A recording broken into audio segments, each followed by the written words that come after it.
اضطر يرجع لورا بعد ما قفلوا عليه خالد قمر اللي غايب لغايه دلوقتي عن المشهد الهجومي. تروح الكره في الجبهه اليمين، الانطلاقه فتحي يا ولد يا لعيب خطيره ممكن، انما العارضه مش ممكن اللي فاتت لسه. وليد سليمان يا ولد يا محمود يا سيد، يا عالكوره حيرتينا يا كوره، مش ممكن اللي فاتت دي. حلوه حلوه حلوه. 3 هجمات للاهلي، سجلوا مره ومرتين كريم نيدفيد يغيب عنه التوفيق، ومره وليد سليمان وعبد الله السعيد، والتألق من نصيب محمود السيد اللي بيرد كده على الجون الاول بلعبتين كانوا قريبين جدا للتهديف. لا الاهلي شكل تاني، طعم تاني. هجومك انت اول تلت ساعه 4 هجمات كلهم اجوان. ضربه حره، ادي علي معلول قدامنا لاعب الجبهه اليسرى.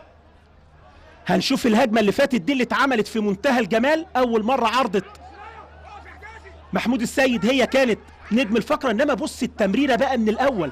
احمد فتحي يا ولد يا لعيب، الراجل شايف كويس قوي، وعبد الله السعيد من على حدود ال 18 عاملها زي ضربه الجزاء كده، حاططها في المرمى.